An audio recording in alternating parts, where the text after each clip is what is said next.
Aries. Okay, so this is your love reading from mid-September to the end of September. If this does not resonate, then please go and check out your moon or your Venus signs. Okay, so what are your energies in love for the next 2 weeks? Okay, what have we got for Aries? This is obviously just a new thing that I'm doing, so please, let me know if you're liking it or not. I thought I would do it rather than just your average thing. Okay, so you got the Two of Water.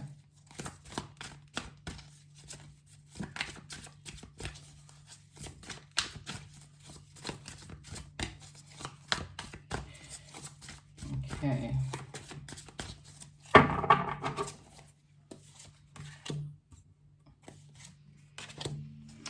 Okay, so Aries, we start off with the Two of Water. Okay, so there's a relationship around you, and you are definitely growing a lot closer. If there's any conflict in your relationship, then just know that you'll find some way to positively resolve the conflict that you're dealing with. There's possibly a need for forgiveness in your situation.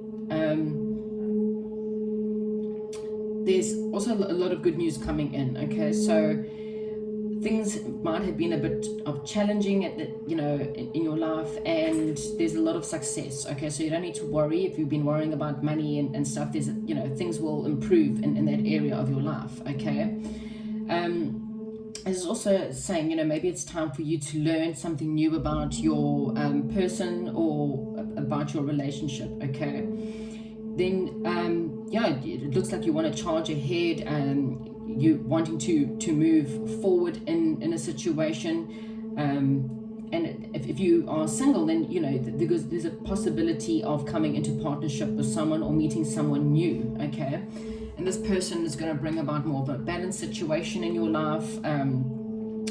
It's definitely going to make you feel like possibility of a soulmate relationship, and it's going to help you with maybe possibly forgiveness. Okay, again, you can't start a relationship with someone new if you haven't forgiven someone from the past, because all you're going to do is self-sabotage the relationship and cause it to fail. Okay, so we've got to demonstrate love. Find out what is important to those you love and act on it. Okay, so again, in order for your relationship to grow closer, to grow stronger, and for things and for conflict to go away, you need to really find out what's important to them. There's a thing called love languages. Google it, because each one of us have our own love language, and sometimes we feel like we are giving someone love because we've got a different way of being, and that's fine, but they just allow your person to know that, or ask them, well, what is their love language, and try and find out more about them. Consider your foundations. Okay, so with this card, it says, look at how committed you are to love. So what this means is, this is very beautiful. There's, this is like the perfect house and the perfect couple, and they live in the perfect setting with romance and fairies and everything. But again, you're seeing the behind the scenes. So what it's saying is, you might find that your belief is that everything needs to be perfect, or maybe you don't feel like you will ever obtain this kind of relationship. You self-sabotage your relationship before you even allow yourself to get here. Okay, maybe you come from a broken home, maybe you come from parents who weren't very loving or weren't very giving, or your home was abusive, or your parents were divorced, or whatever it was, and this is what's stopping you from actually getting or obtaining the kind of love that you would like. Okay, back to what you love. Reevaluate your desires. So this is a person who's coming out of darkness, heading towards the light. Okay, so this is about you going back to what you really love. The Two of Water is also a bit of a reconciliation card. There could possibly be someone from your past that you might reconcile with, or someone from the past that you would like to reconcile with. Maybe you just need to work through your problems in love, and work through what it is that you want. Okay, and then you might charge forth and go back to what you love. Okay, it might also just be telling you to go back to finding a time or a place in your life when you really did feel love, and not necessarily, you know, stay in this darkness, okay? Because you could be in a situation right now that you just feel like you're not happy, or you feel quite down, or, you know, you're just not seeing a lot of happiness or a lot of light. And this is just saying, go back to what you love, okay? So whatever that means to you, I'm not too sure. Only you will know, okay?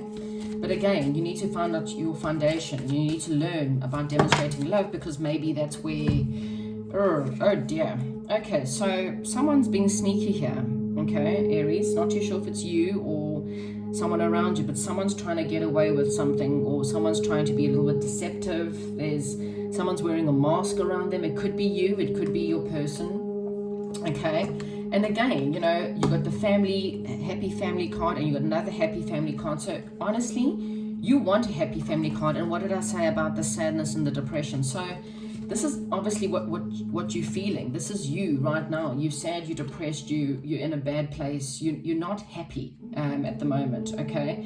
Maybe you are self-decepting yourself. You believe that you are doing the right thing, but you're not really. Only you would know this. Are you wearing a mask? Are you pretending? But the truth is, maybe you're pretending to be happy, but the truth is you are fripping sad, okay? You know, it's are you wearing a face mask so the rest of the world believes you're happy, but really inside you are hurt? And they're asking you, you know, go back to love, to go back to what you love. Okay, so only you will understand that. You know, there's no point in being unhappy and sad and depressed and feeling like you've been stabbed in the back. If you're in a relationship and you feel like your person's being deceptive, and, you know, or maybe they've, you know, deceived you and stabbed you in the back, then, you know, oh God, here you go, you're moving away. Okay, so you are moving away. I think you do realize that, you know, maybe again someone deceived you, and, you know, that pain, you're moving away from that, okay? This is someone who is taking their baggage. As you can see, she's sad and she's depressed, and she's moving out of was choppy waters into calmer waters. So that's good, that's positive. It means that, you know, you are going back to what you love, whatever that means, okay? You know, that could just mean just going back to, you know, your childhood and thinking about what you really loved, whether it's just loving yourself or finding your passion or something, whatever it is. You're in a relationship but you're miserable, you're absolutely miserable, or if you're single you're absolutely miserable, because your situation, either which way, someone's not honest in the situation. It could be you might self-sabotage certain relationships, you might be lying to yourself or lying to your person, but either which way it's making you miserable, and it's time for you to move away from that. It just might mean, you know, you really do love your person, but you don't want to show them that you love them. I don't know, whatever it is, you need to move away from the darkness into the light, okay? Oh gosh, so I'm about to lose. Yeah, again, look there, look, more depression. You know, use your intuition, okay? You need to balance out a situation that's obviously very unbalanced, okay? Oh gosh, okay. So it's in your head, it's all in your head. Okay, as you can see, I just want to let you look at this card. As you can see, she's tied and bound to a situation that she doesn't want to be in, okay? She's got swords around her. She feels like she's in a cage, like she cannot get out of her situation. But there's no swords in front of her, okay? But she can't see that because she's blindfolded, okay? So maybe here's your deception. You feel like you are stuck in a bad situation, but you're the only one who's in there. As you can see, those things, she can just wriggle right out of those things, okay? It's really that easy. It's that simple. Wriggle right out of it, okay? And go towards happiness. You know, find out what is your happiness. What really, if you close your eyes right now, what or who is your happiness? What will make you happy right now, Aries? And that's the only way you need to go. Again, 6 of air. How funny is that? So you got double 6 of swords. So it cannot be more clearer. Things are looking up. The end of a difficult situation, taking a trip. So it's obviously, you know, you got taking the trip, you got the Chariot card, which is the card of movement and moving forward. Maybe you'll move forward and find your soulmate. You know, that's basically what you are asked to do. You know, maybe you haven't been in a relationship, maybe you're not in a relationship and you're single, but you've just been really depressed because you have not you know, you're still dealing with the pain or the heartache, and this is time for you to move away from that. It's all in your head. Move away from that pain and heartache. Go back to what you love. That doesn't necessarily mean go back to an ex, okay? It just means go back to something you really love. Maybe you need to find your soul again, okay? But this is you. Maybe you need to take a trip. Take a trip to a place that's good for your heart and good for your soul, you know, whether it's the mountains, whether it's the beach, whatever it is, you know, go and find your happiness again. Okay, that's what I have for you, Aries. Comment down below, let me know what's going on, and I will chat to you soon.